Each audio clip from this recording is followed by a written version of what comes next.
வணக்கம். இலங்கை செய்திகளுடன் நான் நிரோஷன். விரிவான செய்திகளுக்கு முன் தலைப்புச் செய்திகள். 2024ஆம் ஆண்டுக்கான வருடாந்த பொருளாதார மதிப்பாய்வு மற்றும் குடிசன மற்றும் வீட்டு வசதிகள் தொகை மதிப்பு 2024 அறிக்கைகள் ஜனாதிபதியிடம் கையளிப்பு. பொதுமக்கள் பாதுகாப்பு குழுவை செயல்படுத்துவதற்கான சுற்றறிக்கையை விரைவில் வெளியிட நடவடிக்கை. இலங்கைக்கு விதிக்கும் வரி கொள்கைகள் மற்றும் சர்வதேச சவால்களை எதிர்கொள்ள சர்வதேச அரசியல் குறித்து தெளிவான புரிதல் தேவை என்று வஜிர அபிவர்த்தன சுட்டிக்காட்டு. நாடாளுமன்ற உறுப்பினர் நாமல் ராஜபக்ச இன்று குற்றப்புலனாய்வு திணைக்களத்தில் வாக்குமூலம். தொடர்பது விரிவான செய்திகள். தொகை மதிப்பு மற்றும் புள்ளிவிவர திணைக்களத்தால் நடத்தப்பட்ட குடிசன வீட்டு வசதிகள் தொகை மதிப்பு 2024 அறிக்கை இன்று காலை ஜனாதிபதி அலுவலகத்தில் வைத்து ஜனாதிபதியிடம் கையளிக்கப்பட்டது. 2024 அக்டோபர் முதல் டிசம்பர் வரை சேகரிக்கப்பட்ட தரவுகளின் அடிப்படையில் இந்த தொகை மதிப்பு முதல் கட்ட அறிக்கை தயாரிக்கப்பட்டுள்ளது.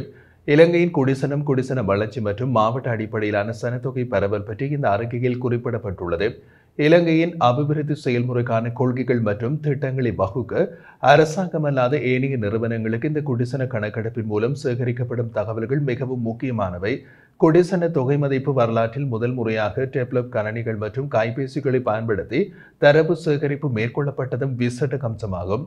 நிதி மற்றும் திட்டமிடல் பிரதி அமைச்சர் ஹர்ஷன சூரிய பெரும, ஜனாதிபதியின் செயலாளர் கலாநிதி நந்திக சனத் குமாரநாயக்க, நிதியமைச்சின் செயலாளர் மஹிந்த ஸ்ரீவர்தன, தொகை மதிப்பு மற்றும் புள்ளிவிவர திணைக்களத்தின் பணிப்பாளர் நாயகம் டிடிஜிஏ செனவரத்ன உள்ளிட்டோர் இந்த நிகழ்வில் பங்கேற்றனர். இதேவேளை இலங்கை மத்திய வங்கி தனது முதல் முக்கிய வெளியீடாகும் 2024ஆம் ஆண்டுக்கான வருடாந்திர பொருளாதார மதிப்பாய்வை ஜனாதிபதி மற்றும் நிதியமைச்சர் அனுருகுமார திசாநாயக்கவிடம் வழங்கியுள்ளனர். சமீபத்திய வரலாற்றை நாட்டை விட்டு வந்த கொடுமையான பொருளாதார மந்தநிலையை அடுத்து இந்த மதிப்பாய்வு இலங்கையின் பொருளாதார மீழ்ச்சியில் ஏற்பட்டு நிலையான முன்னேற்றத்தை காட்டுகின்றது. ஜனாதிபதி செயலகத்தில் நடைபெற்ற விழாவின் போது மத்திய வங்கியின் ஆளுநர் கலாநிதி பி நந்தலால் வீரசிங்க இந்த அறிக்கையினை அதிகாரப்பூர்வமாக ஜனாதிபதிக்கு கையளித்தார் என்று ஜனாதிபதி ஊடக பிரிவு தெரிவிக்கிறது. 2 ஆண்டுகளுக்கு முன் ஏற்பட்ட பொருளாதார நெருக்கடியை தொடர்ந்து 2024ஆம் ஆண்டில் இலங்கை பொருளாதாரம் மீண்டும் உயரும் முக்கியமான அறிகுறிகளை காட்டுகிறது என்று இந்த மதிப்பாய்வில் குறிப்பிடப்பட்டுள்ளது. மீட்சி பாதை சவால்களால் நிரம்பியிருந்தாலும் பல்வேறு கடன் நெருக்கடியில் சிக்கியுள்ள மற்ற நாடுகளை விட இலங்கையின் முன்னேற்றம் வேகமானதாகும்.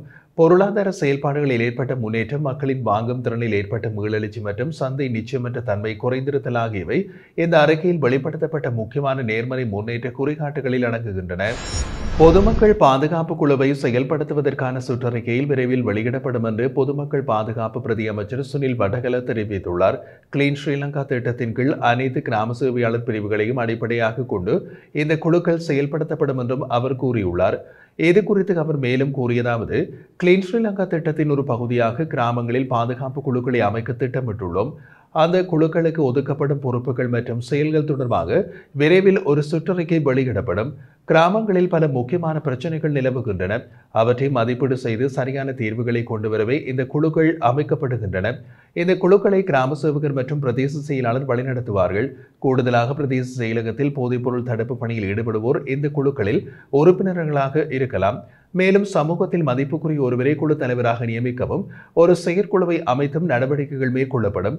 கிராம அமைதியை பேண ஒரு சிறப்பு குழு உருவாக்கப்படும் என்றும் அவர் தெரிவித்திருந்தார்.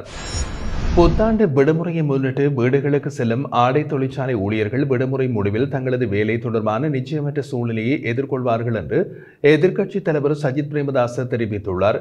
புத்தளம் மாவட்டத்தில் நாத்தாண்டிய பகுதியில் நடைபெற்றிருந்த மக்கள் சந்திப்பில் கலந்து கொண்டு உரையாற்றிய போது அவர் இதனை குறிப்பிட்டுள்ளார். அமெரிக்காவின் ஜனாதிபதி டொனால்ட் ட்ரம்ப் தலைமையிலான அரசாங்கம் இலங்கை ஏற்றுமதிகளுக்கு 44% பரஸ்பர வரி விதித்துள்ளது. இது இலங்கை அமெரிக்காவிலிருந்து இறக்குமதி செய்யப்படும் பொருட்களுக்கு 88% வரி விதித்ததற்கு பதிலடி நடவடிக்கையாக எடுத்துக் கொள்ளப்பட்டுள்ளது. இதன் விளைவாக இலங்கை தனது ஏற்றுமதி பொருட்களின் போட்டித்தன்மையை இழந்துவிட்டதாகவும், குறிப்பாக நாட்டின் ஆடை தொழில் ஏற்றுமதியில் 40% அமெரிக்காவுக்கு செல்வதாகவும் சஜித் பிரேமதாச தெரிவித்தார். இந்த நிலைமை கடுமையான விளைவுகளை ஏற்படுத்தும் என்பதை கருத்தில் கொண்டு சில மாதங்களுக்கு முன்னரே இதை அரசாங்கத்திடம் எச்சரித்திருந்தோம். ஆனால் அரசாங்கம் அதை உரிய முறையில் கவனத்தில் கொள்ளவில்லை என்றார். இந்த நிலையில் இப்போதெல்லாம் எவ்வாறு விளக்கினாலும் இந்த வரி விதிப்பு ஏப்ரல் 9ஆம் தேதி முதல் அதிகாரப்பூர்வமாக அமலுக்கு வரவுள்ளதாக எதிர்க்கட்சித் தலைவர் சஜித் பிரேமதாச மேலும் தெரிவித்தார். அமெரிக்கா போன்ற நாடுகள் இலங்கைக்கு விதிக்கும் வரி கொள்கைகள் மற்றும் சர்வதேச சவால்களை எதிர்கொள்ள சர்வதேச அரசியல் குறித்து தெளிவான புரிதல் அவசியம் என்று முன்னாள் அமைச்சர் வஜிர அபிவர்த்தன தெரிவித்தார். ராஜாங்க தலைவர்களுக்கு சர்வதேச அரசியல் போதுமான அறிவும் அனுபவமும் இல்லாவிட்டால் நாடு விரைவில் மிக பெரும் நெருக்கடிக்குள் தள்ளப்படும் என்றும் அவர் எச்சரித்துள்ளார். ஒரு நிகழ்வில் பேசும்போது அவர் மேலும் கூறுகையில், கடந்த 5 அல்லது 6 மாதங்களில் உலக அரசியலில் ஏற்பட்ட மாற்றங்களை அரசு முன்கூட்டியே கவனிக்க வேண்டியது அவசியம். அந்த மாற்றங்களை புரிந்து கொள்வதற்கு நாடு சரியான பாதையில் செல்லும் வகையில் தீர்மானங்களை எடுக்கவும் அனுபவம் மிகவும் முக்கியமானது. அதனால்தான் முன்னாள் ஜனாதிபதி ரணில் விக்ரமசிங்கே தொடக்கத்திலேயே இந்திய பிரதமர் நரேந்திர மோடியின் இலங்கை விஜயத்திற்கு முக்கியத்துவம் கொண்டதாக கூறினார். மோடி 2019ஆம் ஆண்டில் இலங்கைக்கு வந்திருந்தார். சிலர் அதற்கு எதிர்ப்பு தெரிவித்திருந்தாலும் இந்தியா எப்போதும் இலங்கைக்கு ஆதரவாக இருந்த நாடாக விளங்குகின்றது. இந்த நிலையில் முன்னாள் ஜனாதிபதி ரணிலும் பிரதமர் மோடியும் கையெழுத்திட்ட ஒப்பந்தங்களை அரசியல் ரீதியாக பாதுகாப்பது அவசியம் என்றும் வலியுறுத்தினார். நாடாளுமன்ற உறுப்பினர் நாமல் ராஜபக்ச இன்று குற்றப்புலனாய்வு திணைக்களத்தின் முன்னிலையாகி வாக்குமூலம் வழங்கியுள்ளார். முன்னதாக நாமல் ராஜபக்சவின் பாட்டியான டெய்சி ஃபாரஸ்ட் பண தூய்மையாக்கல் தொடர்பாக சமீபத்தில் குற்றப்புலனாய்வு பிரிவில் முன்னிலையாகி வாக்குமூலம் வழங்கியதைத் தொடர்ந்து கைது செய்யப்பட்டு பின்னர் பிணையில் செல்ல அனுமதிக்கப்பட்டார். இந்த நிலையில் தனது பாட்டி டெய்சி ஃபாரஸ்ட் தொடர்பாக வாக்குமூலம் வழங்குவதற்காக தமக்கு அழைப்பு விடுக்கப்பட்டிருந்ததாக நாமல் ராஜபக்ச குறிப்பிட்டுள்ளார். தொடர்ந்து நாமல் ராஜபக்ச குற்றப்புலனாய்வு திணைக்களத்தில் முன்னிலையாவது என்பது தற்போது ஒரு பொதுவான நிகழ்வாகிவிட்டதாகவும் குறிப்பிட்டார். இதேவேளை நாடாளுமன்ற உறுப்பினர் நாமல் ராஜபக்சவின் சட்டத்தரணி தகவல்கள் தொடர்பாக விசாரணைகளை ஆரம்பித்துள்ளதாக குற்றப்புலனாய்வு திணைக்களம் கொழும்பு பிரதான நீதவான் நீதிமன்றத்திற்கு கடந்த 3ஆம் தேதி அறிவித்துள்ளமை குறிப்பிடத்தக்கது. அதே நேரம் மஹிந்த ராஜபக்ச சுகவீனம் காரணமாக வைத்தியசாலைகள் அனுமதிக்கப்பட்டுள்ளதாக அண்மையில் சமூக ஊடகங்களில் தகவல்கள் வெளியாகி இருந்தன. ஆனால் நான் வீட்டிற்கு சென்று பார்த்தபோது தந்தை மஹிந்த ராஜபக்ச நலமாக இருந்தார் என்றும் நாமல் ராஜபக்ச தெரிவித்திருந்தார். இந்தியாவின் கடலூர் துறைமுகம் வழியாக இலங்கைக்கு பொருட்களை ஏற்றுமதி செய்வதற்கான ஏற்பாடுகள் எதிர்வரும் ஏப்ரல் 10ஆம் தேதி முதல் ஆரம்பிக்க உள்ளதாக இந்திய ஊடகங்கள் தகவல் தெரிவிக்கின்றன. இதற்கமைய கடலூர் துறைமுகம் வழியாக கட்டுமான பொருட்கள், சீமெந்து, வெங்காயம், துணி வகைகள் உள்ளிட்ட பல்வேறு பொருட்கள் இலங்கைக்கு ஏற்றுமதி செய்ய திட்டமிடப்பட்டுள்ளது. முன்னதாக 2002ஆம் ஆண்டு பின்னர் கடலூர் துறைமுகத்தில் கப்பல் போக்குவரத்து நிறுத்தப்பட்டிருந்தது. ஆனால் சாகர் மாலா திட்டத்தின் கீழ் துறைமுகம் மேம்படுத்தப்பட்டதோடு ஏற்றுமதி மற்றும் இறக்குமதிக்கு தேவையான உள்கட்டமைப்புகளுடன் தற்போது மீண்டும் செயல்பட தயாராகியுள்ளது. இதுவரை இந்த துறைமுகம் வழியாக இரும்பு தாதுகள் உள்ளிட்ட பொருட்கள் ஏற்றுமதியாகியுள்ளதுடன் ஜூரியான், DAP போன்ற உரங்கள் இறக்குமதி செய்யப்பட்டுள்ளன. கடலூர் மாவட்ட ஆட்சியர் CB ஆதித்யா செந்தில்குமார் இது குறித்து கூறிய போது, கடலூர் துறைமுகம் மூலமாக ஏற்றுமதி மற்றும் இறக்குமதி மேற்கொள்ளப்படும். ஏற்றுமதியாளர்கள் இந்த வாய்ப்பை பயனடையலாம் என்று தெரிவித்திருந்தார். அதேவேளை பாம்பன் பாலம் திறக்கப்பட்டிருப்பதால் எதிர்வரும் 10ஆம் தேதியிலிருந்து வெங்காய ஏற்றுமதியும் தொடங்க வாய்ப்பு இருப்பதாக தெரிவிக்கப்பட்டுள்ளது. தற்போது கடலூர் துறைமுகத்தில் சிறிய அளவிலான பாய்மர கப்பல்கள் மற்றும் மிதவைகள் இயக்கப்படுவதற்கான அடிப்படை வசதிகளும், சுங்கத்துறை, குடிவரவு மற்றும் குடியகல்வு பிரிவுகள், சுகாதார வசதிகள் உள்ளிட்டவை முழுமையாகவும் தயார் நிலையில் உள்ளன.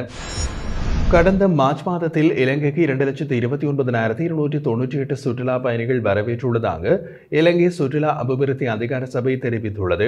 மார்ச் 1 முதல் 7 வரை வாரத்தின் முதல் வாரம் சுற்றுலா பயணிகளின் வருகையில் உச்சநிலை காணப்பட்டது. இதனிடையே 53,113 பேர் நாட்டிற்கு வருகை தந்திருந்தனர். இந்தியாவிலிருந்து 39,212 பயணிகள் வருகையுடன் மார்ச் மாதத்திலும் இந்தியா முதலிடத்தை பெற்றுள்ளது. அதனைத் தொடர்ந்து ரஷ்யாவிலிருந்து 29,177 சுற்றுலா பயணிகள் வருகை தந்துள்ளனர்.